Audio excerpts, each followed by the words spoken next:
E, então, só voltando aqui. Então, assim, ó, a grande necessidade, a gente pode dizer assim, da governança corporativa é na ideia de sanar esse problema em relação ao conflito de interesse, né? Ou seja, quando há divergências entre o que o dono da propriedade, da posse em si, tem com as pessoas que estão trabalhando para ele, para esse fim. Por isso que a gente fala muito em missão e visão e objetivos das organizações. Vocês tiveram provavelmente planejamento estratégico ou gestão estratégica com o professor Mário, e ele deve ter falado bastante sobre missão e visão, né, e objetivos das organizações. Para que isso serve? Justamente para direcionar, para alinhar as ações, né, de quem está tomando decisão, para quem tem o poder decisório das organizações, que é quem acaba dirigindo, quem acaba com a gestão da organização de fato, e quem tem a propriedade, né, que nesse caso seria um conselho da família ou o dono em si, mas ele não está mais envolvido com o processo de gestão. Tá? Bem, né, no primeiro momento, talvez isso pareça soar um pouquinho estranho, né, a separação entre gestão e a posse, a propriedade ali, mas dá para entender isso não só regionalmente, mas até em empresas internacionais. Vocês lembram do caso do Steve Jobs? Ele foi demitido da empresa dele, né? Como é que alguém é demitido da própria empresa? Ele continuou sendo dono da empresa, mas ele foi demitido pelo conselho de administração do cargo de administrador, de CEO, né? Geralmente empresas de grande porte aí usam esse termo aí, CEO, né? Que é Chief Office Executive, para quem está fazendo a administração ou a gestão da empresa. E o Steve Jobs, durante bom tempo, teve à frente como CEO da Apple. Só que em determinado momento, o conselho de administração, que é formado por alguns representantes, observou que o trabalho dele como gestor não estava satisfatório e acabaram fazendo a demissão dele como CEO, né? Então, isso explica como alguém pode ser demitido da própria empresa. Ele continua com a posse, com a propriedade da Apple, naquele caso ele continuou, mas o cargo que ele ocupava de CEO lá, ele foi demitido, né? Ah, Tá, não vou me alongar muito nisso, só para a gente poder ter um entendimento dessa ideia de gestão da organização, né, da administração em si, e a questão da posse e propriedade aí. Então, acredito que ficou bem claro para vocês, né? Quais são os benefícios que uma empresa encontra quando ela implanta a governança corporativa, né? O que seria a ideia? Primeiro, converter. Converter o quê? Os princípios, a missão, os valores e outros conceitos que são abstratos em ações concretas e efetivas. E olha que isso não é algo simples de fazer, né? Quando a gente fala de missão, visão e valores, é necessário que a gente tenha uma visão clara da organização e principalmente uma visão sistêmica do todo, porque agora nós estamos falando além da empresa, de acionistas, de outras pessoas envolvidas, de um conselho familiar, que é o conselho da família, que é o conselho de administração, que são as outras entidades aí que fazem auditoria interna e externa. Então nós temos aí que ter uma visão sistêmica da organização como um todo, né? Daquele momento, e não apenas de uma parte isolada. Então, essa visão sistêmica vai possibilitar que a gente consiga fazer essa conversão aí através da governança corporativa. E já perguntando, né? Quem de vocês aí já ouviu falar, então, em visão sistêmica antes?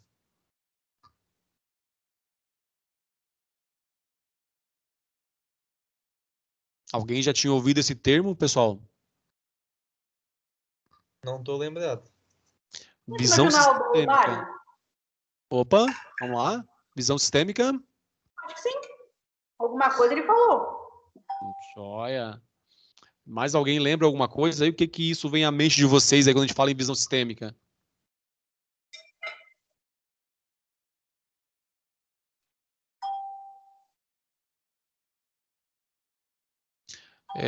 Hoje o mercado, né, vem exigindo muito isso dos profissionais.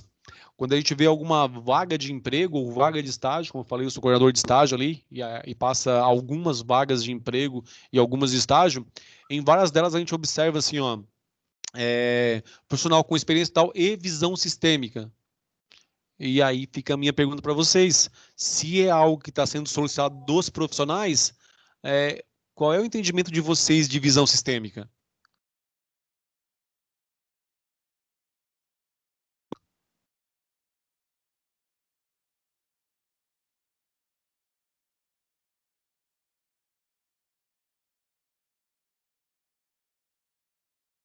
Tá. Vamos lá, então. Seguinte, a visão sistêmica, né, como eu falei ali, ela parte do princípio que eu tenho que compreender o todo da organização, não apenas as partes, porque às vezes a gente é muito bom no departamento que a gente trabalha. Então a nossa preocupação vou fazer com que o meu departamento, o meu setor, funcione 100%, sem se preocupar muito com os outros departamentos da empresa. O que acontece, né? A empresa ela é um sistema, a gente chama de que uma organização é um sistema aí. É um sistema aberto porque ela tem interação com o mercado, com o meio onde ela está inserida. Mas vamos voltar aqui que ela é um sistema. Como sistema, ela é composta de subsistemas, que seriam os departamentos ou setores aí, ok? Quando nós temos essa preocupação apenas com o nosso departamento, a gente acaba aí, sem perceber, deixando de contribuir com essa ideia de visão sistêmica. Por quê? Vamos lá, ó. Assim como uma empresa, o nosso corpo também é formado de subsistemas, né? Então, também é um sistema orgânico, mas é um sistema. Então, nós temos aí sistema respiratório, digestivo, sistema nervoso, uma série de subsistemas que formam o nosso todo, que formam o nosso corpo aí. Deixa eu perguntar uma coisa para vocês. O que acontece com a gente, com o nosso corpo, quando um subsistema nosso não trabalha direito? Não funciona o todo. Exatamente, né? A gente com uma dor de cabeça e forte ou uma dor de estômago aí, a gente não consegue fazer quase nada. Então, quando um subsistema, um departamento, um setor não vai bem, automaticamente o todo, que é a empresa, também não vai bem. Então, se eu me preocupar apenas com o meu departamento, a empresa como um todo pode ser prejudicada. Eu tenho que estar atento para que os outros departamentos também funcionem de modo correto, para que a gente tenha esse sistema, o todo, funcionando perfeitamente. Então, essa é a grande lógica de visão sistêmica que se quer dos profissionais, né? Então, entender o todo, não estar preocupado apenas com o nosso departamento ali, não ter essa questão desse egocentrismo de a preocupação é o eu, é o meu departamento e o resto que se vire, né? E falei da questão de analogia, né, de exemplo, vamos a então, aí, o primeiro da noite aí. Diz que uma vez, por uma construção, né, uma construção bastante grande, passou um senhor e encontrou nessa obra 3 pedreiros trabalhando nessa construção. A construção era bastante grande, por sinal, tão grande que os 3 pedreiros não conseguiam conversar um com o outro, apesar de se verem na mesma linha ali, mas não conseguiam conversar devido à distância. Quando esse senhor passa pelo primeiro pedreiro, e os 3 pedreiros faziam a mesma atividade, tá?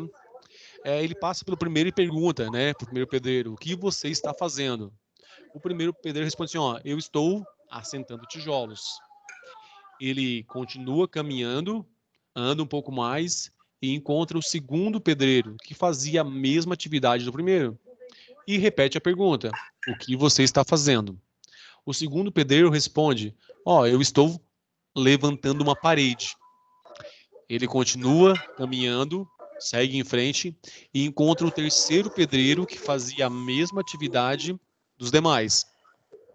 E repete a mesma pergunta: o que você está fazendo? E a resposta do terceiro pedreiro é o seguinte: eu estou construindo um templo, uma igreja, uma catedral.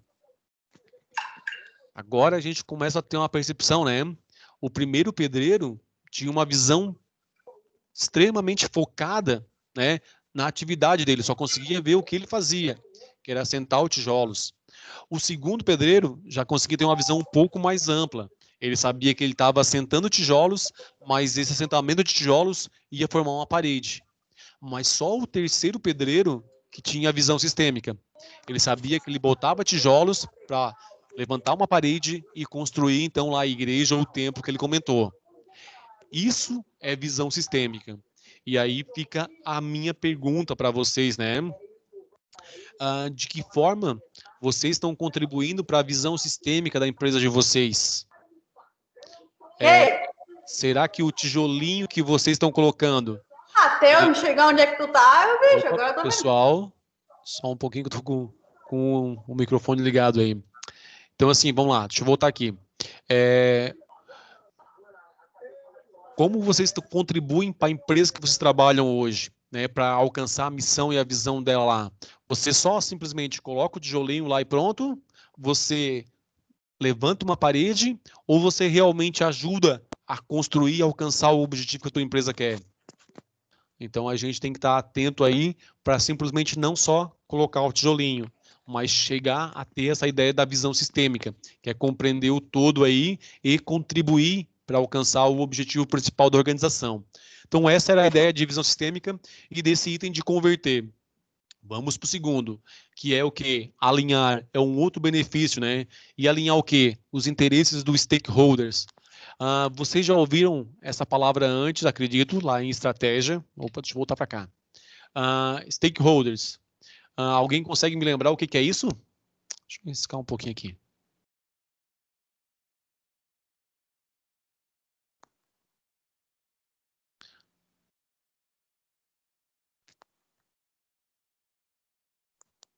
Pessoal, alguém me ajuda aqui a relembrar o que é stakeholders?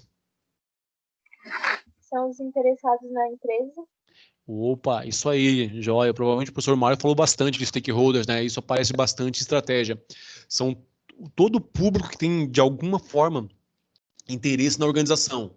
Então, quando a gente fala aqui dos stakeholders, nós estamos falando aqui numa empresa de médio ou grande porte, de acionistas, de conselhos, do próprio dono, dos funcionários, dos fornecedores, que todos estão relacionados, né, que têm interesse na organização. E vejam que o difícil agora é a gente conseguir fazer o alinhamento do interesse de todas essas pessoas. Por quê? Porque, a princípio, cada um tem o seu interesse próprio, né? Claro que, estou trabalhando na empresa, então eu sei que o interesse da empresa é lucro. Tá, será que é só esse o interesse da empresa? Há algumas pesquisas aí que analisaram empresas de médio porte, onde não havia uma definição clara de qual era o objetivo dela, a não ser o lucro, né? Que era só alcançar o lucro. E observou-se que, comparando com outras empresas do mesmo porte, onde havia definição do objetivo, e o objetivo era além do lucro, e aí disse, professor, mas peraí, qual é o objetivo da empresa que não é lucro? Vamos entender, então. O objetivo pode ser assim, o objetivo da empresa, ser referência no segmento que ela atua, ser a maior da região, do sul do país, isso são objetivos além do lucro, né? Ou seja, eu vou perseguir esse objetivo. E na pesquisa mostrou que as empresas que tinham objetivos, né, nesse modelo, elas conseguiam ter mais lucro do que aquelas que onde diziam, não, eu não tenho objetivo, meu objetivo é só o lucro.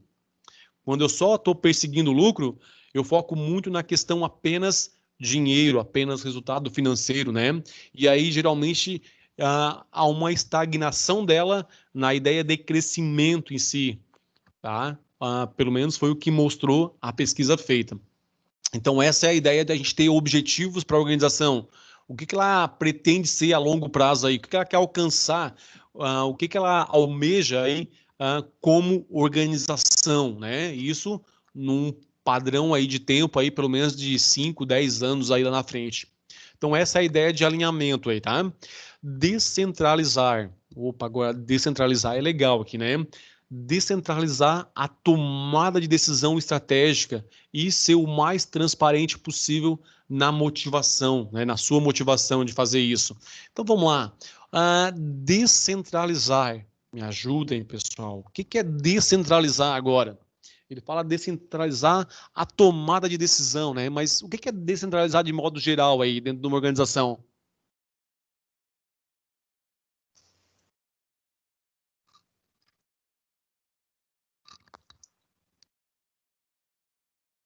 Tirar a ideia de uma pessoa só. Opa, isso aí. Tirar, mais especificamente ainda, o poder, né? O poder Isso. de quê? Poder de tomar decisão. E aí, vou pegar um exemplo agora, vou dar um exemplo, na verdade, contrário, para ficar bem claro a ideia de descentralização. Vou dar um exemplo de centralização. E isso para um exemplo mais local nosso, tá? Talvez vocês já trabalharam em algum local, alguma empresa, né, alguma organização, onde o dono era bastante centralizador, que vai, né, ao contrário da ideia de descentralizar. Então, assim, o que faz um chefe, um dono centralizador? Ele faz com que todas as decisões, por mais pequenas que sejam, precisem passar pelo aval dele, precisa passar pelo crivo, né, dele lá, para ele aprovar. Por mais que seja algo simples, banal, mas precisa passar por ele. Esse é um chefe ou um modelo centralizador, né? Então, quer ver um exemplo disso? Vou usar um de chão de fábrica aqui, né, para ficar fácil de entender mesmo quem não é da área. Imagina que você tem lá um colaborador que trabalha, ou um colega que trabalha na empresa e ele trabalha numa das máquinas da empresa lá. A máquina quebrou e a máquina está parada. Ele sabe que tem que chamar o mecânico para consertar a máquina, mas o mecânico não é da empresa, é terceirizado. Ele tem o contato do mecânico, ele já sabe, o mecânico já veio algumas vezes ali, mas ele não pode chamar o mecânico. Ele tem que primeiro ir lá, avisar o chefe que a máquina quebrou e perguntar o que é para fazer. E aí o chefe vai dizer, chama o mecânico. Então, se ele chamar o mecânico antes, é capaz de o chefe ir lá e dar uma bronca nele, tá? Por quê? Porque o chefe é centralizador, ou seja, a tomada de decisão, né, que no fim das contas é basicamente o que a gente chama assim, ó, o que é administrar, o que é gestão? Se a gente pegar a administração e analisar o todo, eles são 4 funções básicas: planejar, organizar, dirigir e controlar. Isso é o resumo da administração. Mas a gente poderia sintetizar ela em uma última instância como tomar de decisão. Quem gerencia, toma a decisão. Isso é administrar numa visão bem genérica, numa síntese aí, né? Então, assim, ó, o chefe centralizador, ele realmente quer tomar todas as decisões, por mais pequenas que sejam. E o que acontece isso? Né? Vamos só imaginar que o exemplo foi dado. Talvez aí a máquina ficou parada 15, 20 minutos até encontrar o chefe, conversar com ele, ter o aval para chamar o mecânico lá. Quando isso poderia ter sido feito de imediato, né? A máquina quebrou, o que tem que fazer? Chamar o mecânico. Tá? Então, isso é centralização. A descentralização, justamente, é a ideia contrária. É fazer com que outras pessoas, em outros níveis, e a gente está falando de uma empresa um pouco maior agora, em outros níveis da organização, talvez não tão próximo do dono, consigam ter capacidade de tomar decisão no que se refere, e aí vamos atentar agora, gente, tá? No que se refere ao seu serviço, ao seu departamento, à sua alçada em si, tá? Ele não vai poder tomar decisões fora do departamento dele, fora da área, né, de escopo que ele atua dentro da organização. Mas a descentralização visa, né, que as pessoas tenham autonomia para tomada de decisão. Tá? Entendido isso, gente? Sim, mete bicho. Opa, vamos lá então. Outro benefício, preservar, né? Preservar o quê? Os valores da organização em longo prazo, garantindo a longevidade econômica de forma sustentável. Vamos lá então. O que isso quer dizer, afinal de contas, né? Assim, vamos imaginar uma empresa então agora, no formato dessa que a gente conhece aí de grande porte. Vamos pegar vamos ver aqui, uma WEG da vida aí, que é uma empresa acho que conhecida por todos, né? A WEG é catarinense, de Jaraguá do Sul, e é uma potência aí a nível de motores aí, motores elétricos, tanto na questão nacional quanto nacional. E a WEG tem ações na Bolsa de Valores e a WEG tem lá todo lá vou usar uma metodologia, né, de governança corporativa, tem implantado a governança corporativa na empresa. O que acontece?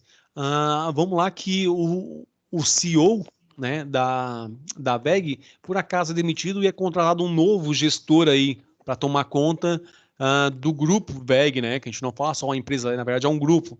E esse gestor vai lá. Qual é o interesse dele como gestor? Cara, a, a preocupação dele é com o profissional. Ele vai querer mostrar serviço e aparecer aos olhos do mercado aí, né, para ser reconhecido. Então, o que acontece? Todas as ações dele vão ser voltadas para conseguir um maior número de recurso financeiro no curto prazo.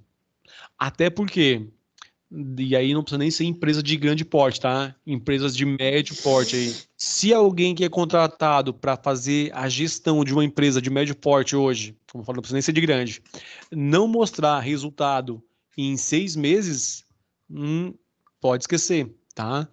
Nessas empresas, o gestor tem autonomia total e ele tem que mostrar resultado num curto espaço de tempo.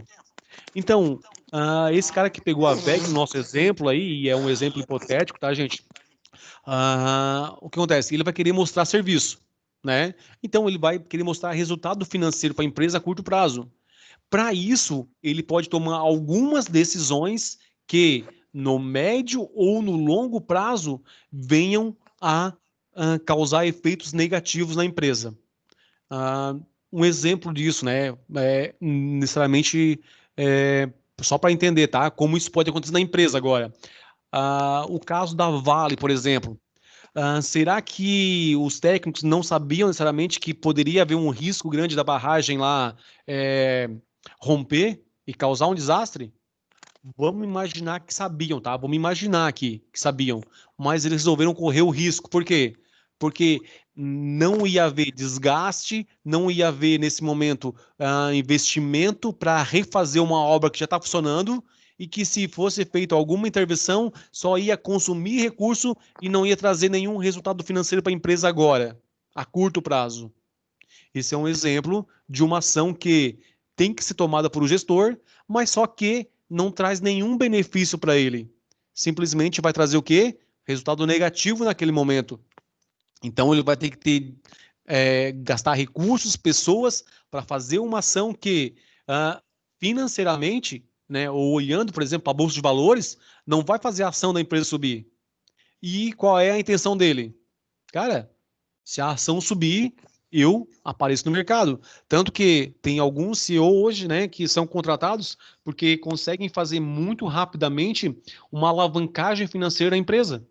Só que ninguém está parando para observar, ou poucas pessoas estão observando, qual vai ser o custo disso para a empresa a médio e longo prazo. Né? Então, a governança corporativa faz isso.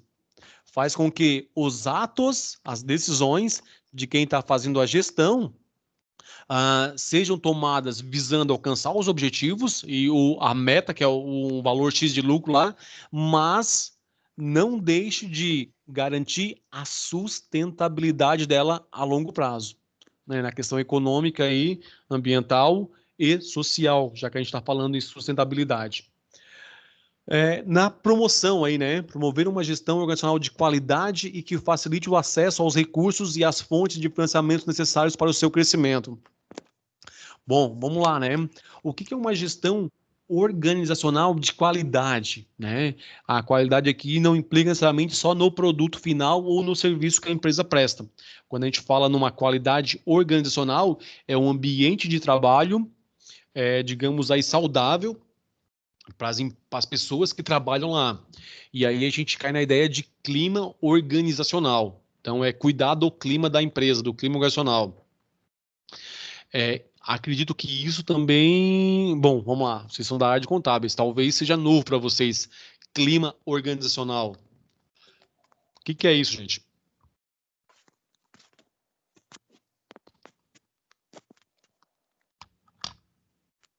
Quando se fala em clima organizacional, a gente está falando do quê?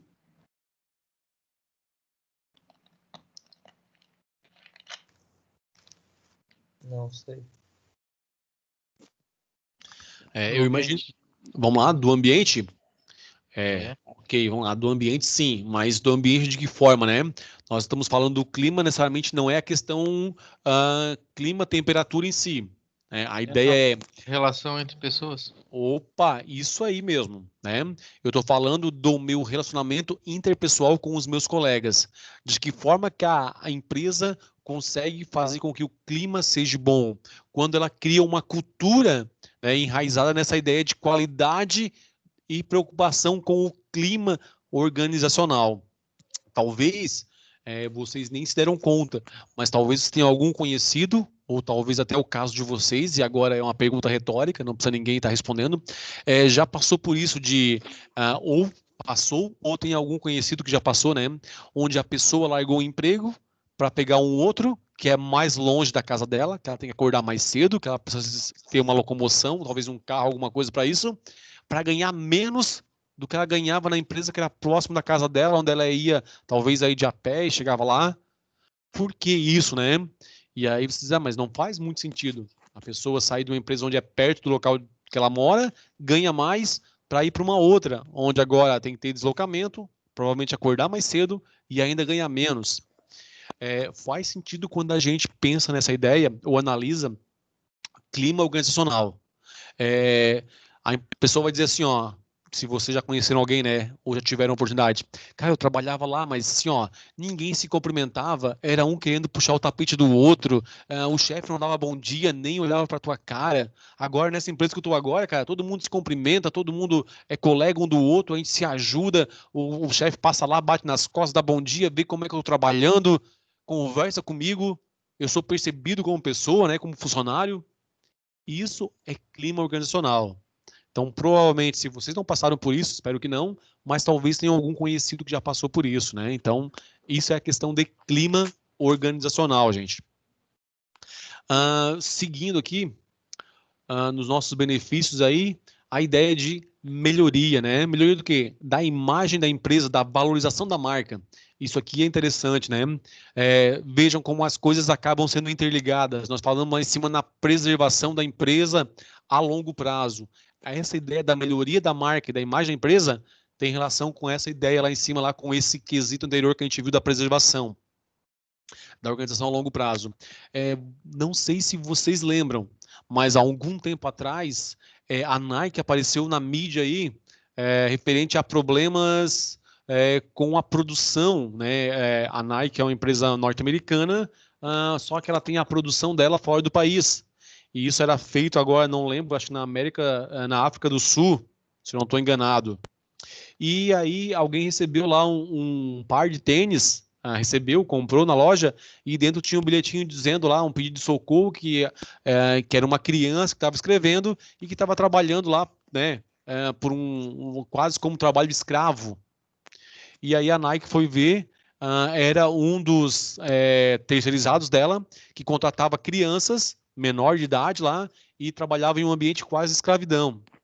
A Nike sofreu muito com isso no mercado, né? Porque as pessoas acabaram, de certa forma, tendo um pouquinho de aversão à marca. Claro que depois foram lá, fizeram uma campanha de marketing, voltaram atrás, mas quanto isso custou para a empresa? Né? A gente fala assim, ó, arranhou a marca. Isso provoca uma queda nas ações, provoca uma diminuição de consumo dos clientes que eram aí até, digamos, fã da marca, né? E faz com que tenha essa preocupação aí, né? Então, a melhoria da imagem e da marca da empresa é justamente essa: fazer com que no mercado como um todo a marca seja percebida como realmente, né? Ó, uma marca que se preocupa com. Hoje está muito na moda, né? Sustentabilidade. Então, a empresa tal é sustentável. O que ela é, afinal de contas, né? Ela é ambientalmente correta, socialmente justa e economicamente viável. Quando a gente fala em sustentabilidade, a gente tem esse tripé aí, né? Econômico, ambiental, e também a questão social, tá? Então, quando a gente fala da valorização da marca, é que as pessoas percebam as organizações realmente como empresas, como negócios sustentáveis. E por último, aqui para a gente fechar isso aqui, a questão de promover, principalmente em empresas familiares, a capacitação e a escolha dos herdeiros e administradores adequados para o negócio. Aqui em empresas familiares, a gente tem dois extremos, né? Se vocês conhecem alguma empresa familiar, talvez já viram aí, eu vou usar o extremo agora aqui, o oposto. Onde o dono da empresa não quer passar o bastão, que é o termo que a gente usa aí. Ou seja, não quer deixar que o filho assuma a frente da empresa. Isso é muito comum em empresas familiares. Como a gente tem o outro extremo. Em alguns momentos, a gente tem aí empresários onde os filhos cresceram, foram estudar e disseram assim, ó, não, eu não quero seguir aí nesse ramo. Não quero ser gestor da empresa, não quero ser uma empresa, meu negócio é outro. E os caras vão embora e deu. Então, existem esses dois extremos, tá? E aí, qual é a preocupação, né? Vamos imaginar que uma empresa familiar, onde tem lá o pai, como o dono da empresa, não consiga ali ter que o filho queira tocar a empresa para ele. E agora? A empresa simplesmente acaba? Não. A ideia é que, em algum momento, o dono vai ter que se afastar da gestão da empresa, contratar alguém, ou, né, em alguns casos, equipes aí, para estar fazendo a gestão da empresa para ele. E aí ele vai criar lá um conselho familiar, onde tem ele, talvez mais até o próprio filho, por mais que não fique na gestão, mas fica como do conselho da família, onde vai ter um administrador, que geralmente vai fazer a gestão, e vai ter um conselho de administração, que são algumas pessoas gabaritadas e especialistas que vão estar tomando as decisões de aprovação ou não das ações do administrador. Né? Então, aí, capacitar um ambiente de empresa familiar para quê? Para que ela consiga realmente aplicar na prática a ideia de governança corporativa, pensando em que governança corporativa, mecanismos, normas e regras que garantam a sustentabilidade da empresa a longo prazo. A gente poderia colocar dessa forma. Pessoal, esse slide aqui, até aqui, como é que estamos aí? Tá tudo tranquilo? Tá muito rápido? Tá precisando explanar mais alguma coisa? Outros exemplos? Tá tranquilo. Tá bem de boa. Tá perfeito. Opa, Show vamos de em frente, bola, então. explicado. Legal, vamos em frente. Quais são os pilares da governança corporativa, afinal de contas, né? Ou seja, como é que ela é composta?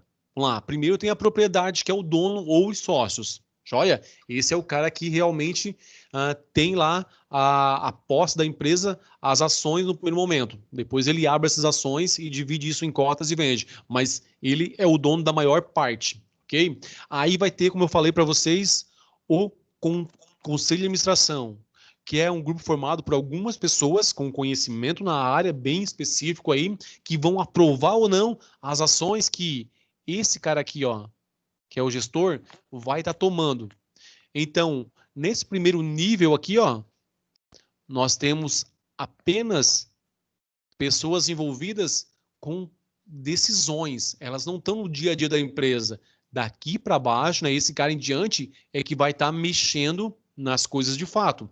Ele vai tomar a decisão, mas algumas delas que são um pouco maior do que a empresa como um todo, que a gente poderia dizer assim, que vão impactar no futuro, que vão ter talvez algumas reflexos que podem ou não ser benéficos, vão ser analisados por esse grupo. Esse cara aqui esses caras é que vão ou não aprovar se algo que o CEO aqui, ó, que está cuidando da gestão, está querendo fazer para a empresa. Por exemplo, ele pode estar optando aí por criar um novo segmento, um novo produto, ele pode estar optando por, cara, eu quero aumentar os ganhos, então eu vou pegar um material de um outro fornecedor, um fornecedor que não tenha certificado, mas tem um produto bem mais barato do que o atual. Pode ser uma decisão desse cara. Por quê? Essa decisão vai fazer o quê? Se a matéria-prima custa mais barato, a margem de contribuição vai ser maior. E automaticamente o resultado vai ser maior também. Isso no curto prazo. Por que que esse tipo de decisão tem que ser aprovada pelo conselho? Por exemplo, esse matéria-prima ou esse material aqui, esse insumo, sem uma certificação, pode, não quer dizer que vá, mas pode daqui a pouco aparecer problemas. E aí começam devoluções, começam reclamação de clientes e todo aquele lucro que num primeiro momento apareceu se perca e prejudique a marca da empresa. né, arranhe a marca, prejudique a visão dela no mercado, ou a visão que o mercado tem dela, tá? Então, aqui nós temos o dono, temos o pessoal do conselho, que então delibera sobre as ações, ou algumas ações que têm impacto grande na empresa do CEO, e daqui para baixo, nós temos um nível mais interno, auditoria independente. O Professor, que é isso? Opa! era para estar aparecendo alguma coisa na tela para gente? Sim. Não está aparecendo? Opa! Pra Pessoal, tô fazendo um monte de risco em cima do slide aqui, ninguém tá vendo isso? Eu tô vendo. Tá aparecendo. Eu também tô vendo. Eu tô vendo certinho. Pra mim tava normal. A princípio, para mim, é que tá como tela compartilhada, tá? Tá certinho compartilhamento. Tá certinho, tá certinho. Tá, sim, Aqui mas tá tudo certo também.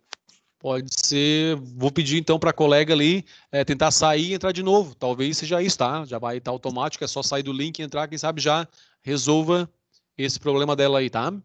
E se por acaso persistir, depois você me avisa, a gente passa isso para a TI para ver o que pode estar acontecendo. Deixa eu só ver onde é que eu parei aqui. Pessoal, auditoria independente, né? Então, como o próprio nome já diz, é alguém de fora, geralmente uma empresa que faz consultoria, auditoria, ou até serviços de assessoria, pode ser os três ou um só, para estar vindo aqui na empresa, verificar se tudo que está ocorrendo, por exemplo, eu vou usar digamos aí um exemplo mais da área de vocês. Se, por exemplo, todos os lançamentos contábeis estão realmente de acordo, né?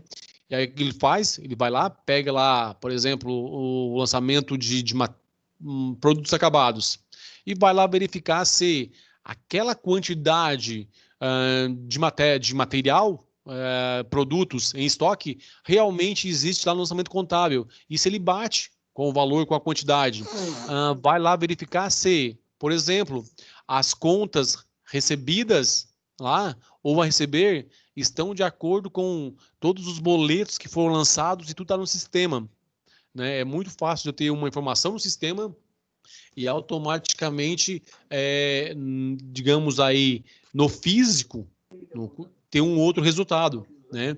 A gente percebe isso, por exemplo, às vezes em um sistema de caixa, por exemplo, de uma empresa de pequeno porte. Às vezes tu vai lá e verifica que naquele momento a quantidade de dinheiro em caixa não bate com a quantidade de dinheiro que o sistema do caixa diz que deve ter. Tá? Então, tá lá no pote lá. Opa, gente, só um pouquinho, Eu pessoal. eu dei só a ração. Perguntei pro Heitor, o Heitor falou contigo, ele Vou só pedir o pessoal aí, por favor, gente, só... Peraí, deixa eu deixar os microfones aqui do pessoal no mudo, senão... Deixa eu só... Não, mas eu... Não, mas agora coisa... Pessoal, mas amanhã dá em dobro. vou só tá ativando os mudos, tá? Aqui, tá, pessoal? Vou só tá ativando o mudo aqui, senão tá interferindo na aula, tá, gente? Então, deixa eu voltar aqui onde é que eu parei. Questão de auditoria. Então, é um órgão independente, geralmente uma empresa, que vem para cá verificar se o que está ocorrendo dentro da organização realmente está sendo documentado, está sendo apresentado de forma confiável, tá? Vamos lá. Conselho Fiscal, né?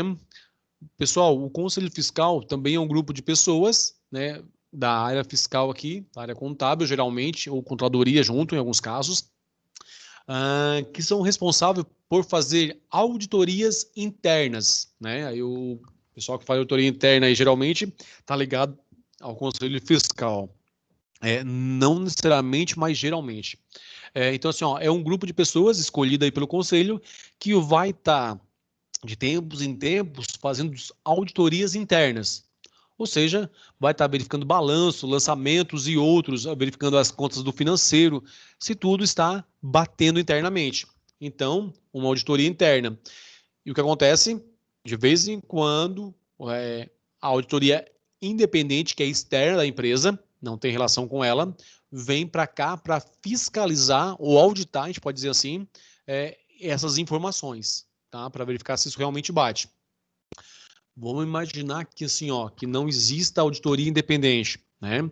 Que não existe de fato essa ideia, essa lógica de governança corporativa aplicada na empresa. Então, imagina uma empresa de médio porte aí, onde o dono já está afastado, ele tem só a propriedade, mas não é o gestor, tem uma outra pessoa que administra para ele. Não existe um conselho de administração, então, né? A gente não tem isso aqui, tá? Não tem auditoria externa, não tem necessariamente o conselho nesse formato aqui, mas existem pessoas que trabalham na área fiscal, na área contábil, na controladoria da empresa já tem alguns profissionais nessa área. E tem o gestor.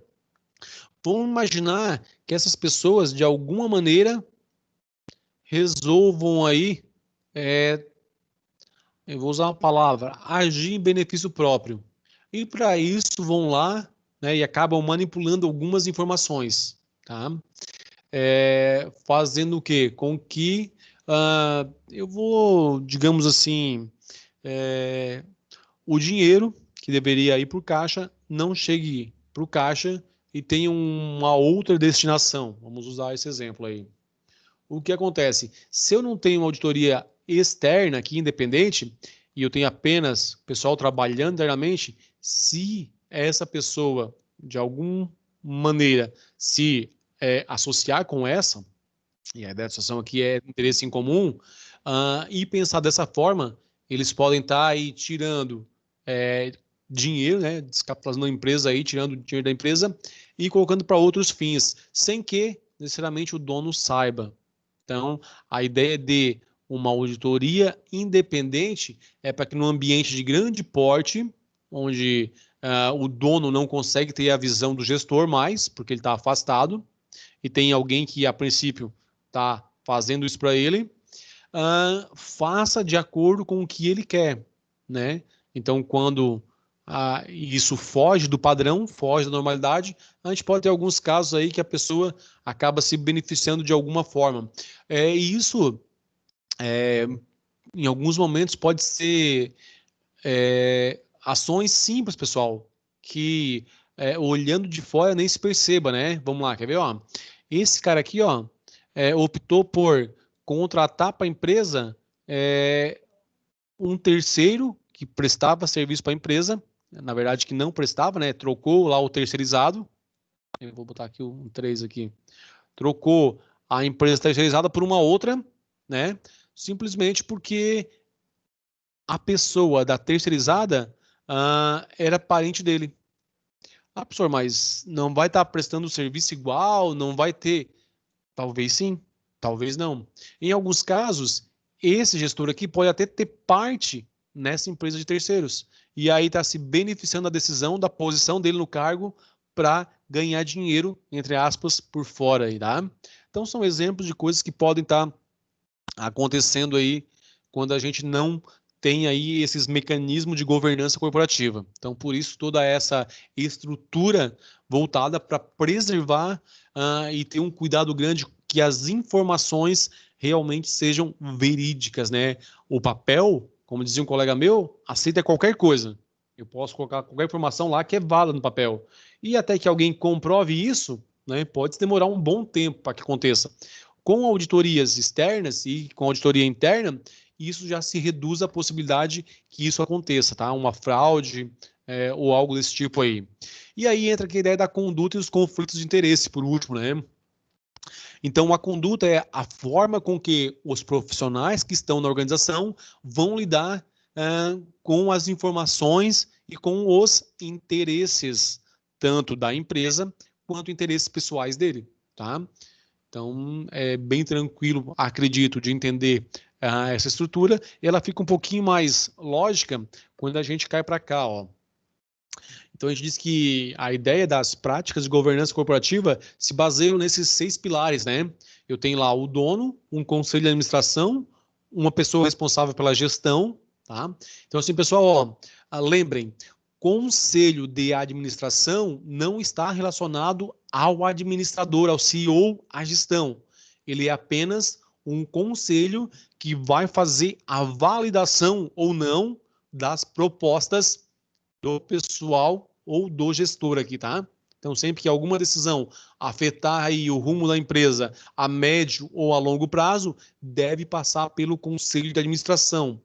Mas, novamente, não associe o nome conselho de administração à gestão. Ele não é um órgão de gestão, tá? Daqui para baixo que a gente tem aí a parte operacional da organização. Então, vamos lá. O administrador, CEO, a gestão, os auditores independentes, o conselho fiscal e a questão aí dos profissionais em relação às suas condutas e os conflitos de interesses que podem e que ocorrem no ambiente de trabalho. Esses seriam os pilares básicos e temos alguns princípios dentro da governança corporativa, que é o da transparência, ou seja, então que as informações que existem na organização sejam que cheguem a todos, tá? A questão da equidade, que a gente fala aí de tratamento justo e igualitário para todos, e onde é que entra esse tratamento? Na ideia do clima dos colaboradores, na ideia da preocupação com o acionista lá, tanto do acionista que tem uma quantidade grande de ações, que é um grande acionista, quanto aquele que tem poucas, tá? Por quê? Porque o grande, ele pode em algum momento assim, ó, eu vou pegar as ações, vou vender com preço mais baixo, pronto. Automaticamente vai fazer com que o preço das ações da empresa caia, seja negociado mais baixo. Enquanto o pequeno não tem esse poder, mas vai ser prejudicado porque as ações que ele tinham vão deixar de estar valendo o que valiam antes. O outro item, prestação de contas, né? A ideia da prestação de contas é que de tempos em tempos, aí, de a cada período, trimestre, semestre ou anualmente, em alguns casos, eu esteja publicando as minhas informações, eu esteja prestando conta com acionistas, com a sociedade, com o dono, com todos os envolvidos aí, né, com todos os stakeholders. E o quarto princípio básico nosso ali é a questão da responsabilidade corporativa, né? É a ideia de manter a empresa funcionando aí sem previsão de fechar ela. A princípio, ninguém começa um negócio pensando em fechá-lo. Exceção de um caso ou outro que eu conheço aí, né, que são grandes empresas que iniciam um negócio já com um plano de negócio prevendo que a exploração daquele segmento, daquele mercado vai ser durante tanto tempo e depois vai se extinguir. Mas a ideia é que sempre que se inicia um negócio é que ele prospere e que ele continue aí. Ninguém, como eu falei, né, pelo menos a maioria de nós aí, não abre um negócio pensando em fechar ele daqui a pouco, né?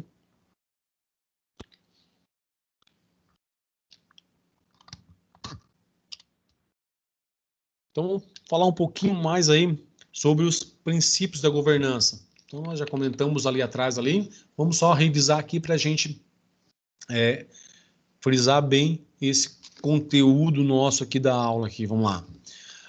Transparência, né? Qual é a ideia de transparência hoje? Apesar de a gente acreditar que as informações sempre estão acessíveis aí e de forma clara para todos, não é exatamente assim que acontece no dia a dia, tá? Vamos lá, deixa eu pegar uma SA, por exemplo. Uma empresa SA, e aí vocês devem saber melhor do que eu, né?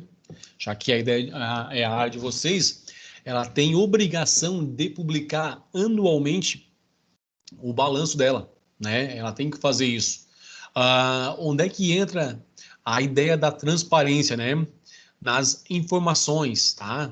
Na forma como eu apresento isso, de que jeito que eu disponibilizo essa informação, tá? Onde é que isso está aí? Como é que o meu acionista, por exemplo, pode ter uma informação de que, aqui, pessoal, a transparência ela vai além das informações contábeis, tá? A gente fala em transparência naquela ideia de visão sistêmica, a empresa como um todo. Como é que o meu acionista, por exemplo, sabe que a empresa está negociando, sei lá, vamos imaginar aí, a venda de uma parte ou de um segmento aí que a empresa tem, vamos imaginar uma empresa que tenha mais de uma área de atuação, que ela vai vender uma unidade de negócio dela, né? Então, ela trabalha com 2, 3 segmentos diferenciados e ela pretende vender ou está em negociação com um potencial comprador de uma unidade de negócio dela. Por que o acionista tem que saber disso, né? Porque é uma informação que pode e geralmente vai impactar nas ações que ele tem. Quando o acionista vai lá e compra as ações, ele é como se fosse um sócio minoritário da empresa. Ele tem uma partezinha da empresa, né? Ele é um sócio. Então, como sócio, ele tem que estar a par das negociações e de quais são os rumos que a empresa está tomando para médio e longo prazo, na questão de comprar, vender, tá trocando o gestor. Tudo isso aí são informações que devem ser passadas para todos.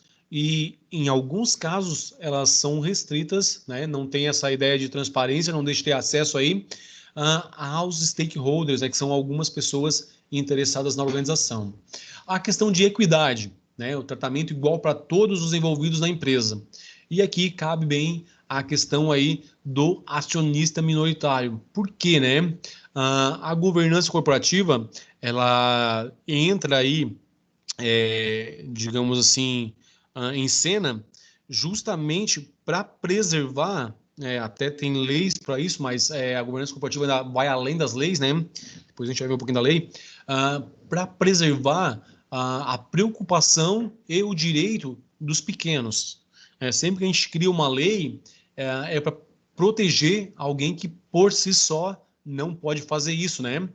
Vamos olhar, por exemplo, ali, deixa eu pegar aí, a nossa, a lei da pensão lá, a pensão alimentícia. Ela é feita para garantir que as mães, né, na verdade, os filhos, que são aí, nesse momento, uma pessoa, um ente que não consegue juridicamente aí tá cobrando esse valor, tenha o recebimento por parte do pai de uma quantia para eles estar sobrevivendo aí. Por que existe essa lei? Porque a criança em si, ou muitas vezes a própria mãe, não tem condições de estar brigando com o marido, o ex-marido ou o pai da criança em si na justiça. Então, sempre que tem uma lei, é para defender alguém mais fraco que, por si só, não consegue estar se defendendo. No mundo das organizações, das corporações, não é diferente. O pequeno acionista também fica vulnerável aí às ações de alguns conglomerados, alguns grupos acionistas que detêm a maior parte das ações de uma empresa. Quando esse grupo resolve, por exemplo, vou vender as minhas ações tudo agora, né? E estou vendendo isso por um preço mais baixo, porque eu tenho um volume grande, eu posso fazer isso, e o que eu vou receber é o suficiente para mim. Mas para o pequeno talvez não seja. E onde é que entra a ideia da equidade aí? Através da lei, né? Tem uma lei especificamente voltada para essa ideia do pequeno acionista, onde a lei garante que, para as empresas venderem a quantidade X de ações, ela vai ter que garantir que o pequeno acionista receba o mesmo valor que o grande está recebendo. Então, é uma forma de proteger quem por si só não conseguiria fazer, né, não conseguiria garantir que, eu tenho, vamos botar aí, 500 ações aí, e o cara lá tem 1 milhão ou 2 milhões de ações. Eu não vou conseguir brigar com ele por preço, né? Ele vai conseguir melhorar o preço no mercado e para ele pode ser um preço mais em conta pelo volume que ele tem e interesse do que ele vai fazer com o dinheiro agora. Mas para mim, que tenho só poucas ações, se ele fizer isso, vai me prejudicar. Então eu sozinho não consigo, mas existe uma lei para proteger ou resguardar os meus direitos aí. Isso é equidade. Prestação de contas, né? Aqui é a ideia de que é necessário a emissão de balanços, como é necessário a fiscalização das auditorias, tanto interna quanto externa. Prestação de conta não é só publicar o balanço, é garantir que haja auditorias internas, digamos aí, num período de tempo mais curto, e que em períodos de tempo maiores eu tenho aí uma confirmação, né, através da auditoria interna, que os dados verificados internamente são reais, estão batendo, né? Isso é a prestação de contas. A responsabilidade corporativa é aquela ideia bem simples de entender, né? Uma empresa hoje, ela não trabalha mais só preocupada com o dinheiro, ou pelo menos não deve, né? Se ela só observar o lado financeiro, ela provavelmente vai ter alguns problemas a médio ou a longo prazo aí na questão que se ela está perseguindo apenas o lucro, por exemplo, e a curto prazo, ela pode tomar algumas decisões que acabem depois impactando negativamente, como, por exemplo, não tratar um afluente devidamente, né? Ah, eu quero dinheiro, os dejetos lá que se viram, vou lançar no rio e pronto, ninguém está vendo. Até que alguém descobre lá e depois a empresa tem uma multa mais na frente, tem toda a questão da imagem dela frente aos clientes que ela tem. Então, a preocupação das organizações hoje, das empresas, é tanto na questão financeira, de realmente ter um retorno financeiro adequado, né, financeiro e econômico, a questão do meio ambiente e a questão social hoje, né? O que é a questão social? Tá preocupado que onde a empresa esteja, ela dê algum retorno para a sociedade. E a gente vê isso em algumas ações das empresas aí que ajudam associações beneficentes, a PAI, outros órgãos que cuidam de crianças, ou asilos, ou seja, ou até dão bolsas, né, de estudo, em alguns casos aí distribuem cesta básica, ou seja, é a preocupação com o social. Espera aí, tu está aqui inserido, né, como empresa, na nossa região, tu está usando a nossa mão de obra, mas o que está devolvendo para nós? Só está explorando a nossa mão de obra e pronto, né? Embora não é exploração não pode dizer, porque há um contrato de trabalho, mas só isso e pronto? Ah, não. A ideia é que, pensando nessa visão de sustentabilidade, ou lado social, a empresa faça alguma coisa também pela comunidade, pela região onde ela está inserida. E aí vem essas ações aí típicas que eu falei para vocês, né? Tá ajudando aí vamos pegar aqui a nossa região, o bairro da Juventude, a PAI, distribuição de cestas básicas, auxiliando de alguma outra forma aí, tá? Seriam ações aí de responsabilidade corporativa visando a ideia do longo prazo, tá? E aqui, pessoal, até o momento, como é que foi?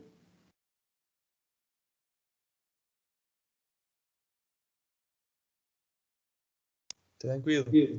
Opa. Então tá. Pessoal, assim, ó, do momento em que vocês sentirem necessidade, abram o microfone, podem estar perguntando, podem estar pedindo aí para outros exemplos, ou um exemplo, que talvez nem tudo eu vou ficar colocando exemplos, mas talvez em alguns momentos faça necessário. Se achar que está muito rápido, que a gente precisa dar uma acalmada em alguma coisa, por favor, abram o microfone, conversem aí, me passem qual é a dificuldade que estão encontrando, que a gente vai tentar aí fazer isso como nós conversamos, né? Esse ambiente virtual é novo tanto para vocês quanto para nós. A gente está tentando fazer o melhor possível aí e a gente só vai conseguir melhorar se a gente tiver o feedback de vocês, tá? Quando as coisas não estiverem ok, por favor, abram o microfone aí e deem um toque aí para a gente poder se ajustar, certo, pessoal?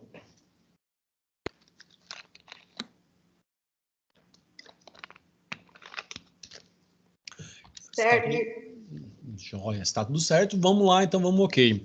De vez em quando eu vou aguardar o retorno, pessoal, que se ninguém me falar nada, eu vou achar que o meu som, novamente, não está saindo para vocês, tá? Então, quando eu fizer uma pergunta, por favor, alguém me dê um retorno, que senão eu vou achar que o meu áudio deu problema novamente aí. Então, vamos lá. Aqui nós temos, então, uma visão, né, um pouco mais gráfica de como seria essa estrutura de governança corporativa. Então, lá na parte superior, de novo aqui, nós temos o Conselho da Família. Pessoal, esse aqui é o órgão, eu não vou dizer que principal, tá? Mas é o cerne da governança corporativa. Por quê? Porque todo o restante parte daqui. O próprio fato de pensar em criar uma gestão corporativa parte da família e do conselho da família. se eu posso ter um conselho de família que, por exemplo, não queira implantar a governança corporativa ou não ache necessário, tá? E a gente não vai ter o restante. Então, esse aqui é o órgão aí essencial para que a governança corporativa inicie e aconteça, tá? Vamos lá. Então, o Conselho de Família faz isso, né? Para entender aí o que seria o Conselho de Família? Do momento em que o dono se afastou da gestão, ele não está mais lá tocando o negócio, tá? Vamos entender onde é que o negócio acontece, tá? Vamos lá. Ó, daqui para baixo nós temos um negócio de fato, ok? O diretor-presidente, o CEO, o gestor, os outros diretores que fazem a parte de administração do negócio, certo? Que estão envolvidas, vamos lá, que estão envolvidas com o negócio, ou seja, que estão trabalhando para a questão aí de resultados, joia? Aqui, daqui para baixo, ó, são onde realmente há ações, onde há a operacionalização da empresa. Toda essa outra parte aqui, elas são mecanismos da governança corporativa. Elas necessariamente não aparecem dentro da empresa, podemos dizer assim, tá? Então vamos lá. Temos ali a questão do Conselho da Família.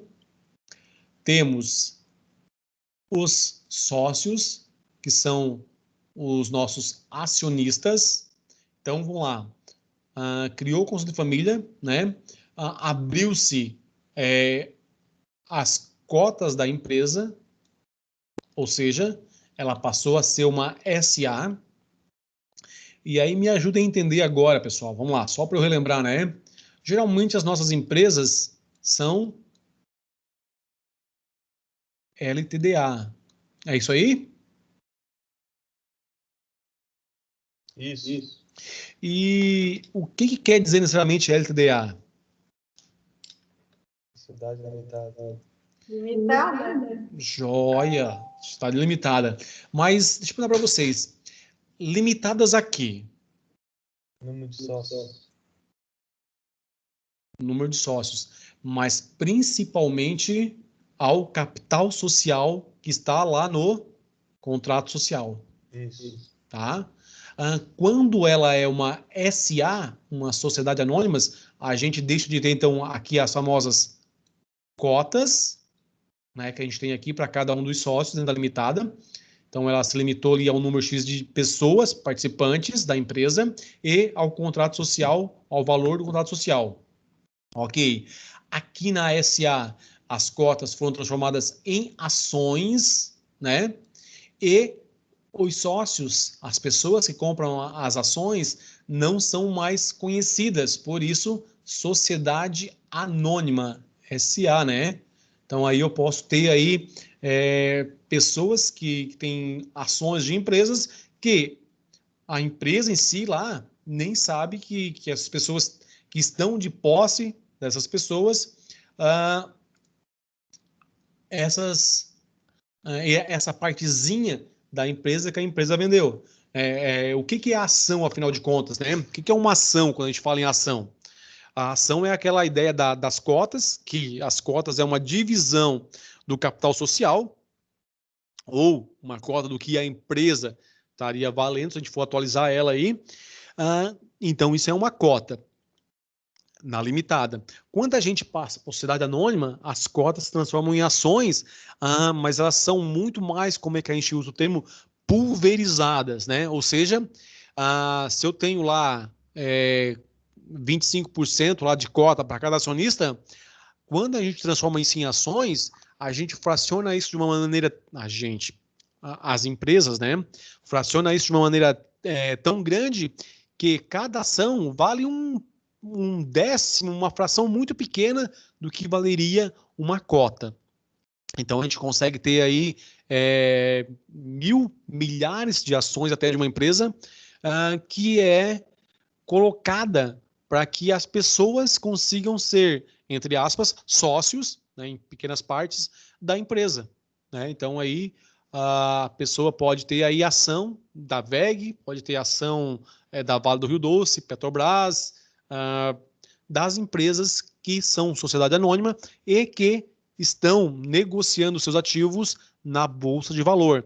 Porque eu também posso me transformar em uma SA, né, mas não negociar as minhas ações na Bolsa. Até porque, para chegar a esse nível de colocar ações na Bolsa de Valores, eu tenho que passar por uma série de critérios aí e ser aprovado nesses critérios para depois a CMV me dar o aval para dizer, olha, agora tu estás ok, está habilitado a vender ações na Bolsa. Né? Tu não precisa mais só fazer o que a gente chama de vendas de balcão, ou seja, eu vendo de boca a boca e aviso que estou vendo ações. Na Bolsa de Valor não é assim, né? Nós temos ação negociada na Bolsa, ou seja, uma corretora ou várias corretoras que são responsáveis por negociar as ações de diversas empresas no mercado como um todo. Tá? Então, essa é a lógica quando a gente parte de uma empresa que é uma empresa limitada para uma empresa que é sociedade anônima. Isso muda drasticamente. Tá? Então, assim, o conselho de família, voltamos aqui em cima nessa lógica, tá? Que é formado pelos membros da família, que resolveram abrir, por exemplo, 50% a gente vai manter da empresa para a família. O outro 50% a gente vai transformar em ações e vai vender no mercado. E aí qualquer um pode estar comprando. Como eu falei, do momento em que passar lá pelos crivos da CVM e chegar até a Bolsa de Valores. Ok. A família, e aí quem comprou o outro 50%? Os sócios. Geralmente a família detém metade mais um, né, que a gente chama, né? 51% das ações, para ter o poder acionário que a gente fala, o poder de decisão maior aqui, né, num voto de conselho, por exemplo. Então, o poder aí acionário geralmente fica com a família. De que forma? 50% mais um estão em posse, em poder da família. Esse 50% mais um é a propriedade que a gente falou. O outro 49% da empresa, que era a propriedade, foi para os sócios agora, ok? Beleza. Então, qual é a lógica aqui, da governança, né? De entender que eu tenho um conselho de família, que tem parte, 51%, os sócios, que no geral aí vão ter 49%, e agora eu preciso de mecanismos para que toda essa estrutura funcione de modo adequado. E aí entra. Quais são os órgãos de governança? O nosso Conselho Fiscal e o Conselho de Administração. Esses dois conselhos são os principais no quesito. Peraí, aqui, a administração, eu estou verificando justamente e validando ou não, né? Eu tenho o poder de veto, quem é do conselho pode votar, vetar ações daqui, do nosso gestor, né, que a gente comentou lá atrás. Então, algumas decisões que esse cara tomar vai passar pelo conselho. Se o conselho deliberar entre eles e achar que a ação não vai trazer benefício futuro para a empresa, por mais que ela possa proporcionar lucro no primeiro momento, mas ela não é interessante para a empresa no médio e longo prazo, o conselho veta e o presidente, o diretor aqui, não pode estar executando essa ação.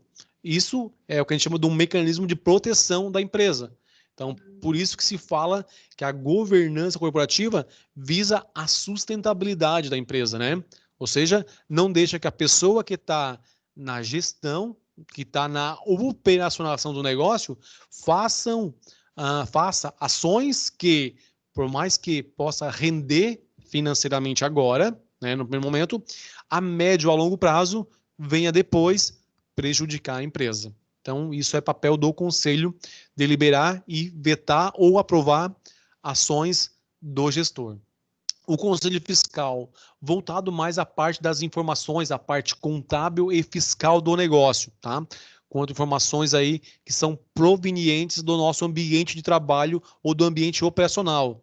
Aqui, a gente vai originar os fatos, né? Eu acho que é esse o termo que vocês usam em contabilidade, né? A origem dos fatos vai acontecer aqui. Aqui vai fazer a verificação e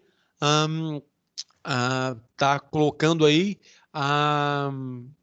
digamos aí, um aval, né? Vai estar aprovando ou não se essas informações realmente são válidas ou não através de auditorias, tanto interna quanto auditorias externas, tá, gente? Ou independentes, que a gente vai falar e que também são sinônimos para esse caso de auditoria. Vamos lá, quem mais que a gente tem? Então, ó, Conselho Fiscal e aqui a auditoria independente, que vai ter uma relação com a auditoria interna, né? Com aí, a gente pode dizer, uma comissão de auditoria, por exemplo, com comitês que podem ser formados. O que seria um comitê, né?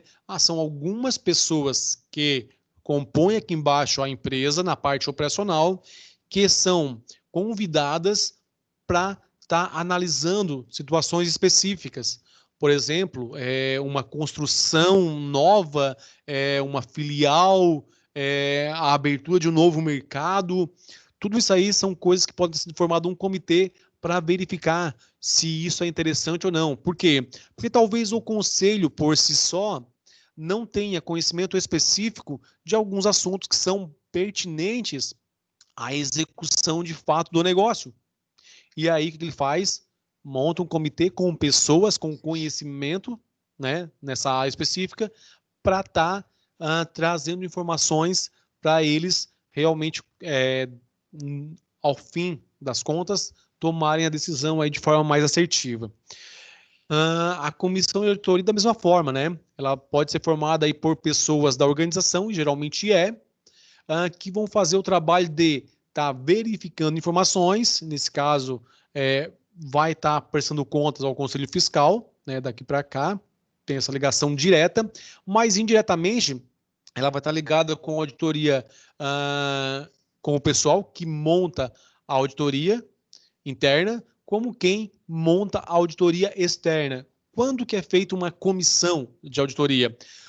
Geralmente, quando acontece alguma divergência. Aí o que acontece?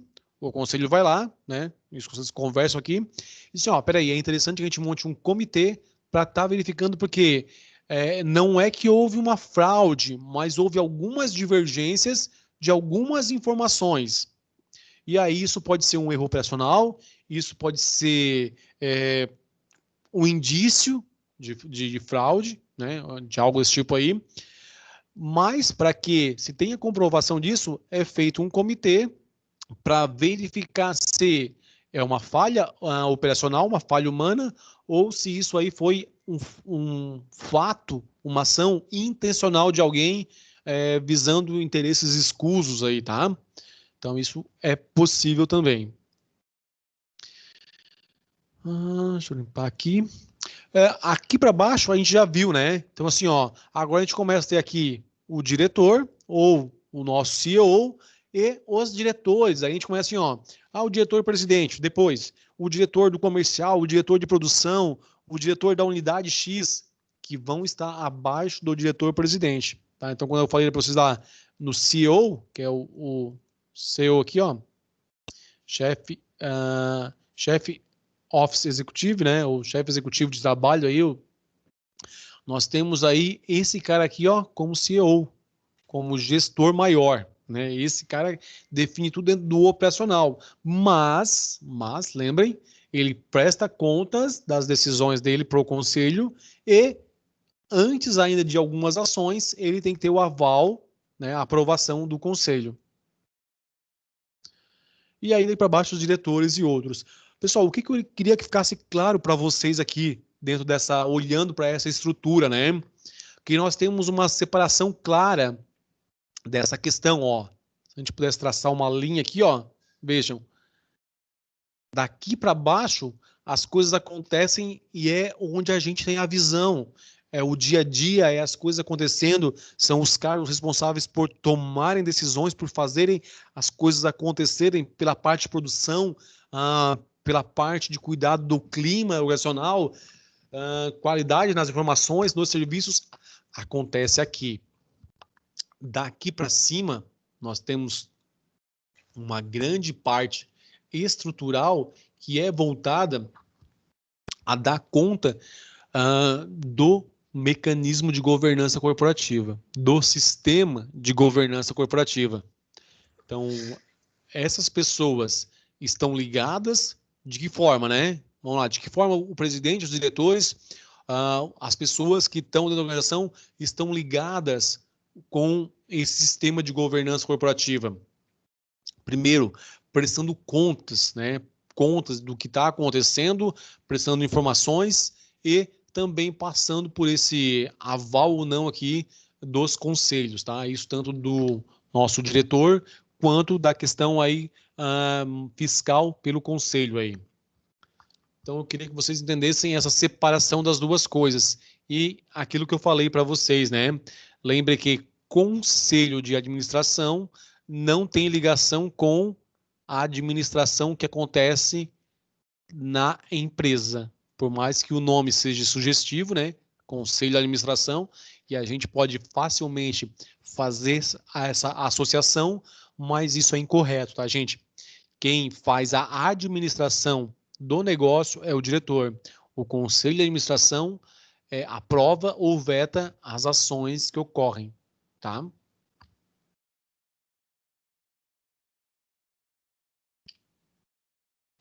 Então, conselho de família, né? Vamos lá. É parte da nossa composição do sistema de governança corporativa. O nosso conselho de família, ele é o órgão responsável por manter as questões ou as preocupações familiares, aí os nossos assuntos de ordem familiar, separado dos assuntos da empresa. Para quê?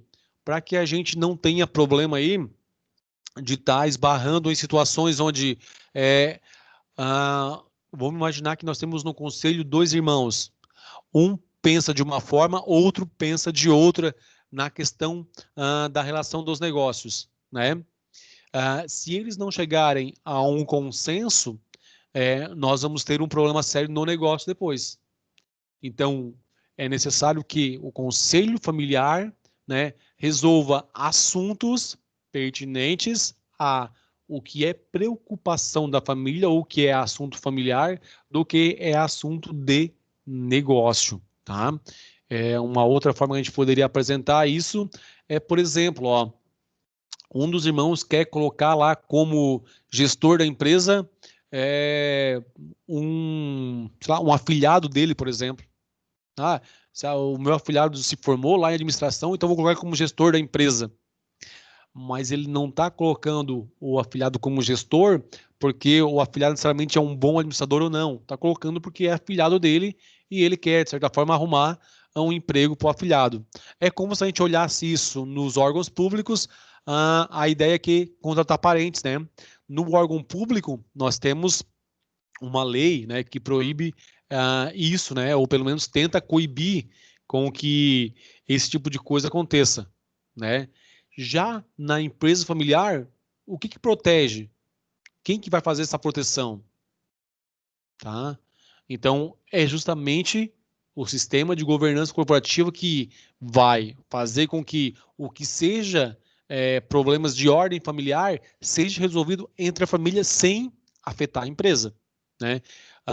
Como que isso aconteceria, então? Pode haver a indicação de um dos donos, no caso que a gente usou ali, um dos filhos, para colocar um afilhado lá como administrador, como gestor? Pode. Se ele passar lá pelo aval do conselho de administração, vamos imaginar que a empresa está procurando um novo administrador, e o sobrinho não, né, o afilhado dele lá é um dos candidatos. Se ele tiver aptidão, se ele for um profissional apto para o cargo, passando, né, apto como? Apto na visão do conselho administrativo, né? Ele passar lá, então, pelo conselho, como um candidato apto e o melhor candidato a ser escolhido, ele pode estar executando ali ou acessando aí a posição de CEO, de gestor, sem problema nenhum. Não é a questão de parentesco que vai impedir ele. Só não pode acontecer o contrário. Ele só ascender ao cargo porque é parente, tem um grau de proximidade, aí, algum parentesco ou proximidade familiar, tá? Só para entender o que faz o conselho da família. Então, resolve assuntos ligados à família, né? Não ao negócio em si. Então, conselho familiar, o que cabe a ele, afinal de contas, né? Então, ele faz aí toda a formação de quem vai fazer parte do conselho, eles que definem, já que a propriedade é deles, ele pode dizer quem faz parte ou não, quem faz parte tem lá a sua participação acionária, daqueles 51%, né, e está dentro do Conselho da Família. O que cabe ao Conselho da Família? Definir quais são os limites familiares e empresariais, que a gente colocou ali atrás, né? A preservação dos valores, a história, a cultura, a visão de como o negócio cresceu, fazer com que isso se reflita ou continue refletindo na empresa, já que a empresa chegou onde está por mérito da família, tá? Isso se reflete também no tratamento das pessoas, na questão da cultura que a empresa tinha, tudo isso aí vem da família. A definição de critérios, né, da proteção patrimonial, do crescimento, a diversificação, a administração dos bens da família, inclusive. Então, isso cabe ao Conselho da Família. Criação de mecanismos, e aí entra a ideia da nossa governança corporativa como sistema, como mecanismo que proteja a empresa aí, né? E também garanta essa proteção aos sócios na ideia de também proprietários da empresa. Planejamento da sucessão, ou seja, né, do momento em que o dono já não faz mais a gestão, quem vai fazer isso, né? Então, eles estão avaliando aí quem vai ser as contratações, só que isso passa pelo aval do conselho. Eles podem estar sugerindo, podem estar colocando lá uma lista, mas é o conselho que de fato define ou não se isso vai acontecer, né? É muito comum aí que em empresas familiares os filhos, por exemplo, se profissionalizem para estar assumindo o cargo de gestão. E isso pode acontecer? Pode, sem problema nenhum, né? Desde que, como a gente falou, isso passe pelo conselho e eles realmente sejam profissionais ou especialistas nas suas áreas. Que mais? Ainda a definição de critérios para indicação, quando for o caso aí, para outros membros da família estarem assumindo aí no conselho ou como administradores, tá? Também faz parte das atribuições relacionadas ao conselho familiar. Aqui fala um pouquinho, né, dos sócios agora. Quem que são os sócios? No conselho familiar é fácil. Todos da família que têm participação nas ações.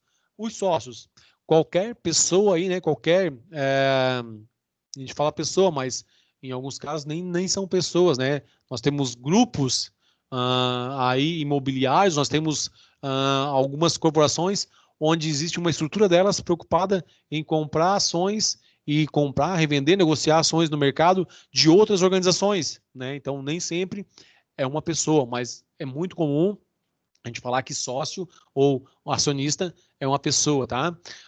Que comprou parte, adquiriu parte, né? E tem direito, então, sobre dividendos, sobre aquele valor que é negociado na empresa, sobre as ações na bolsa de valor, tá?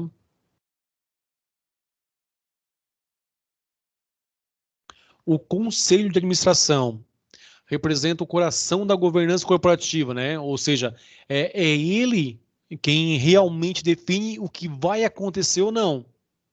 Ele só não faz a execução, mas ele faz toda essa parte de debater, de levar isso para apreciação do grupo e verificar se uma ação que vai ser tomada pode ou não pode, né? Então, deve fazer isso ou não se deve. Quem faz essa definição, quem faz isso, é o Conselho de Administração. Por isso que se fala que ele é o coração do sistema de governança corporativa. É ele que, de fato, bate o martelo aí no que pode e o que não pode. Pensando no que, né? No controle eficaz, para manter a organização aí sustentável ao longo do tempo. E aí tem algumas questões aqui, ó. O que seriam atribuições do Conselho? Rever e orientar estratégias societárias, ou seja, do momento em que o administrador for lá e propor uma outra estratégia para a empresa, como é que isso pode acontecer? A gente é interessante entrar no, sei lá, vamos imaginar que a empresa venda aí apenas para outras empresas em quantidade, então só trabalha com atacados. Ó, uma estratégia apresentada pelo nosso CEO lá, pelo gestor, é que a gente entra também no mercado varejo, né, conseguindo vender em quantidades menores e talvez diretamente ao consumidor final. É uma estratégia. Tem que ser analisada por quem? Pelo conselho. É ele que tem que ver se isso realmente faz sentido, se isso não vai prejudicar e ainda, né, se isso deve surtir efeitos positivos para a organização também no curto prazo. Então, além disso, além de observar e orientar as estratégias, também o plano de ação do que está sendo executado, as políticas que a empresa tem, e aí vou pegar quando a gente fala em política, pessoal, nas organizações, nós estamos falando das regras gerais que a empresa usa para trabalhar. Por exemplo, quando eu falo em política financeira da empresa, eu estou dizendo assim, ó, qual é o prazo que ela vende, que ela aceita vender, e qual é o prazo que ela aceita comprar, está negociando aí, pagando os fornecedores. Isso é uma política financeira, relacionada à compra e venda, mas é uma política financeira. Então, sempre que a gente usar o termo política para se referir a uma empresa, né, uma política de uma empresa, política de uma organização, nós estamos falando nas regras básicas de negociação interna, tá? Interna ou externa aí no caso da financeira, mas geralmente internas aí. O que pode e o que não pode, né? É isso que as políticas vão fazer. Vão dizer como proceder nesse caso, tá? Observar a gestão de risco, orçamentos anuais, se está batendo ou não, novos planos de negócios que podem surgir, definir objetivos de desempenho, nós temos que aumentar aí o nosso market share, e não sei se isso também é uma palavra nova para vocês, né? Mas é muito comum na administração. Market share quer dizer fatia de mercado.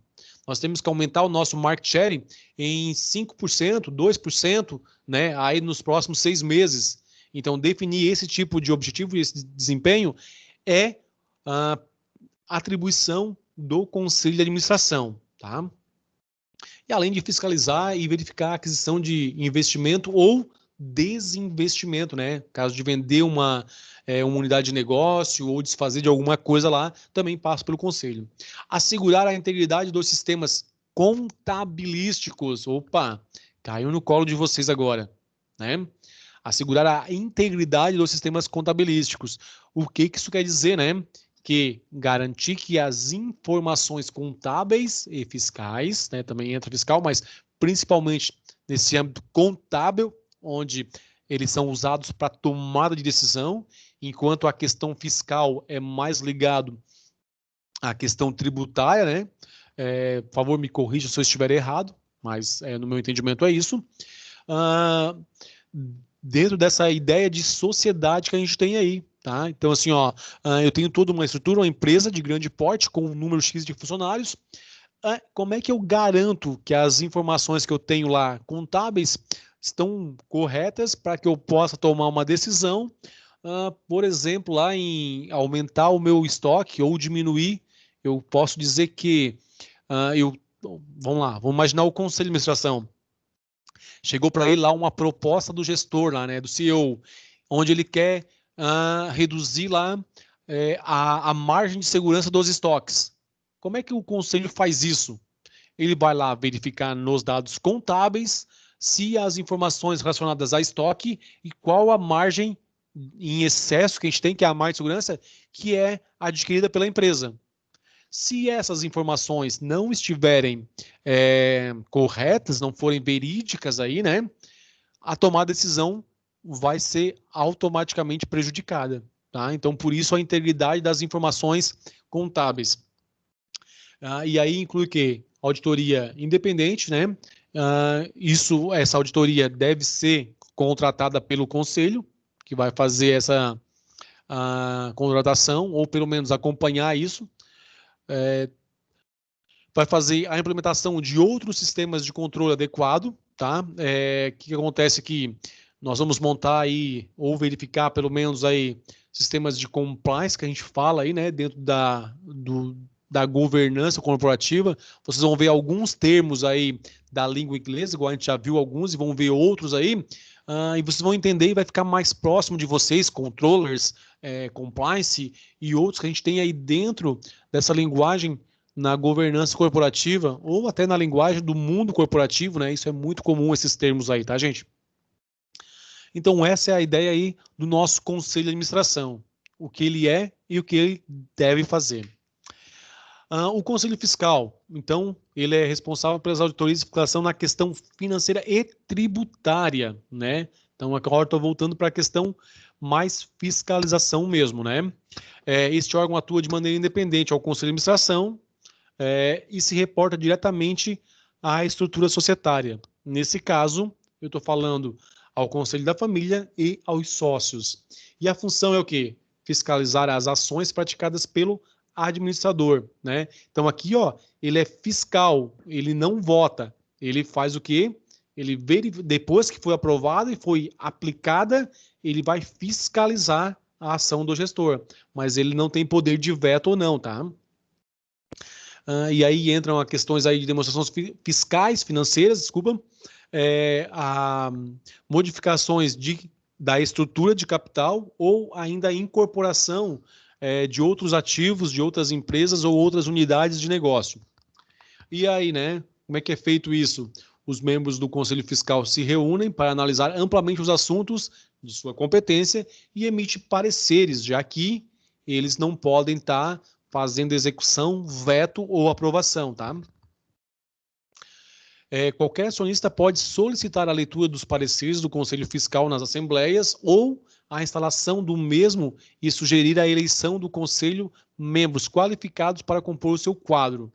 Então, isso é aberto e é de poder aí dos acionistas, tá? De estar acompanhando quem são as pessoas que estão no cargo de conselheiros fiscais. Eles podem solicitar durante uma assembleia, que a gente fala assembleia dos acionistas aí, qualquer informação relacionada à questão fiscal, através do conselho, e em alguns casos até dizer, peraí, vamos fazer uma nova votação para o conselho. Se for votado em assembleia e a votação for aprovada, se escolhe um novo membro para o conselho fiscal. Então, para a gente entender aí agora, o comitê de auditoria, né? Quando que isso se faz aí e por que se faz? Então, lá, para contratar e acompanhar, opinar sobre assuntos da contratação ou ainda acompanhamento de auditores independentes, tá? Eu vou botar um comitê interno para estar juntamente com os auditores, com a auditoria externa ou independente, a gente chama, tá fazendo esse acompanhamento para verificar se as informações foram passadas corretamente, se nenhuma informação foi omitida ou deixada aí de ser fornecida, verificar as questões da finança quanto à qualidade e integridade das demonstrações fiscais, a qualidade na questão dos controles internos, e aí agora, que tipo de controle interno é possível a gente estar aplicando aí numa empresa, gente?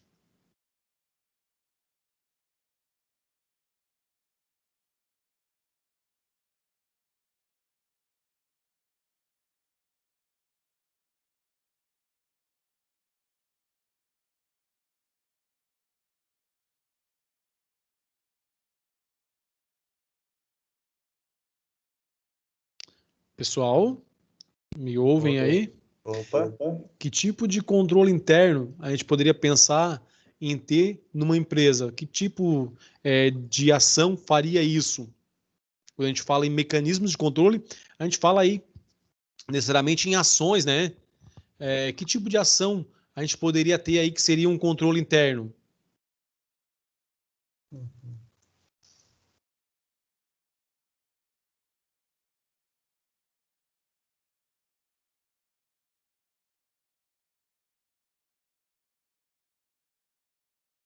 Vou usar um bem simples, né?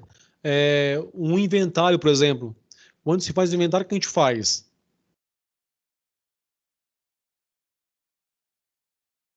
Controle de estoque. Isso aí. A gente vai verificar se aquelas informações que foram passadas para a gente realmente são condizentes com o que se tem, né? Então, a gente vai verificar se o que o sistema informa é realmente o que a gente tem fisicamente, digamos assim, tá? Isso já é um mecanismo de controle, bem básico, bem simples, por exemplo, mas é. E aí, quando a gente fala em criar ou verificar a integridade desses mecanismos, é verificar se isso aí está funcionando na nossa organização ou na organização na qual está sendo se feita essa auditoria aí, tá? Controle de riscos, né? Tá acompanhando a exposição da companhia aos riscos. O que seria isso, né? Vamos lá. Risco é tudo que pode impactar negativamente para a empresa no mercado. Aquele caso que a gente comentou da marca lá atrás, cabe bem aqui, tá? Para não ficar repetitivo. Analisar as transações, ou seja, avaliar e monitorar como a administração e a auditoria interna a adequação das transações com as partes realizadas. Ou seja, quando há aí, vamos pegar um exemplo básico nosso, né? Que é fácil da gente entender que por que se torna tão complexo numa empresa de grande porte. Vamos pegar uma empresa pequena. Quando a gente faz a mudança de material, a transferência de material de estoque ou de produtos de uma unidade para outra. Se isso acontece num volume considerável, numa empresa de pequeno porte, vamos imaginar se numa empresa de grande porte, né? Olha só, vamos pegar aí para não fazer merchan, né, já que eu não ganho nada com isso, mas vamos pegar uma empresa de grande porte aí, Magazine Luiza, por exemplo, que é um comércio forte que todo mundo deve conhecer aí, tá? O número de transações que acontecem aí de produtos de uma unidade para outra. Isso deve ser um volume extremamente grande, bem considerável. Qual a possibilidade de extravio, perda, deterioração de uma mercadoria? Grande. Como é que eu posso ter certeza de que realmente essa mercadoria foi avariada, que essa mercadoria sofreu algum dano, que ela chegou ou não aonde deveria, né? Então, fazer esse acompanhamento, essa monitoração, faz parte do comitê de auditoria quando ele é montado. E ainda, né, por último, apresentar aí relatórios anuais com os resultados, com o que foi avaliado e quais são as recomendações. Não, pode continuar assim, deve se mexer em tal coisa, tal função não está adequada ou tal atividade não está de acordo com o que se quer aí, tá? Auditoria interna. Bom, auditoria interna, aqui a gente cai no compliance que eu falei para vocês, né? Ou seja, talvez vocês já ouviram falar um pouco mais, porque é mais da área de vocês, mas é quem está preocupado em fazer internamente o controle, né, das informações referente à contabilidade, à controladoria e que vai fornecer informações para os órgãos que a gente comentou até agorinha, lá para o Conselho de Administração, para o Conselho Fiscal, ou seja, ele vai estar buscando verificar se as ferramentas que foram montadas internamente, se as regras que foram criadas para efeito de controlar aí o conflito de interesse estão funcionando ou não, né? A ideia é que isso funcione e que a gente não tenha problemas. Essa é a função de compliance aí dentro das organizações. Eu vou só avançar um pouquinho aqui. Aqui, de forma estruturada um pouquinho, né, cada uma das partes que a gente comentou. Então, a Assembleia Geral, que é formada pelos acionistas. Pessoal, aqui a Assembleia não existe sempre, né? Eu chamo os acionistas para resolver um problema ou para votar alguma coisa, quando é grande, tá? Quando é uma decisão que vai além do Conselho de Administração e que eu preciso aqui que todo mundo faça essa votação, ou pelo menos o número X lá. O Conselho de Família a gente já viu, o da administração também, os comitês aqui que a gente pode ter de assessoramento, que pode ser específicos aí, né? Eu posso ter gestão de risco, eu posso ter gestão de RH lá com os talentos, posso ter comitês internos de auditoria e assim vai. Mas fixo eu tenho o Conselho da Família, administração e auditoria externa. E aí a gente desce para o operacional aqui com os nossos CEO, diretores e outros aí, tá, gente? Eu quero fechar aqui com a diretoria executiva, que é o nosso CEO aí, tá? Que vai estar fazendo a gestão. E aí, a atribuição deles são a integração com o conselho, fazer o alinhamento das estratégias junto ao conselho de administração, capacitar, e aqui cai de novo, ó, capacitação expressa por visão sistêmica, que a gente comentou lá atrás, que a ordem está aula, tá? E também multidisciplinar, que ele conheça contabilidade, administração, conheça um pouco de engenharia de produção lá dentro da empresa, lá, ou pelo menos dos processos produtivos, que ele tenha outras visões de mundo aí nessa ideia da multidisciplinaridade. Comportamento positivo, seja líder, capacidade de ouvir, tomar decisão, né, isso nem se fala, e principalmente em apresentar resultados positivos. Se não for assim, ele perde aí o cargo logo, logo. Pessoal, nós encerramos por aqui a aula de hoje, tá? Esse conteúdo vou estar postando para vocês lá no AVA, em forma de aula remota, em videoaula. Já tem todo o material que eu trabalhei na aula de hoje lá, tá lá para vocês, tá? Num formato diferente. Aqui eu tenho mais imagens, ele é um pouco mais ilustrativo. Lá talvez ele esteja no slides mais limpos, que a ideia lá é conteúdo e aqui é a apresentação, mas o conteúdo é o mesmo, tá, gente? Só muda aí as figuras. No restante, o conteúdo é exatamente igual. Pessoal, como é que foi aí até agora? Só me deem um feedback para a gente saber se tá ok, se precisamos aí aprofundar mais, podemos avançar mais. Como é que estamos aí? Show de bola. Não, tá show de bola. Tranquilo por hoje, então? Opa, tranquilo. Vamos descansar. Então, pessoal, uma boa noite a todos aí. A gente se encontra semana que vem de novo. Antes da gente encerrar, só um recadinho. Pessoal, a princípio, eu vou estar todas as noites de nossas aulas, estão todas as quartas-feiras. Eu vou estar à disposição de vocês. Eu vou fazer as aulas sempre online, tá? Quem por acaso não puder participar, depois fica lá no AVA, eu vou estar postando lá, mas toda quarta-feira eu vou estar aqui à disposição de vocês e dando aula, tá? Quem tiver oportunidade, puder participar ao vivo aí, melhor. Quem não puder, tem lá o conteúdo no AVA depois gravado. Certo, gente? Beleza? Então, uma boa noite, um bom final de semana a todos aí. Fiquem com Deus e até semana que vem, gente. Boa noite. Boa noite. Boa noite.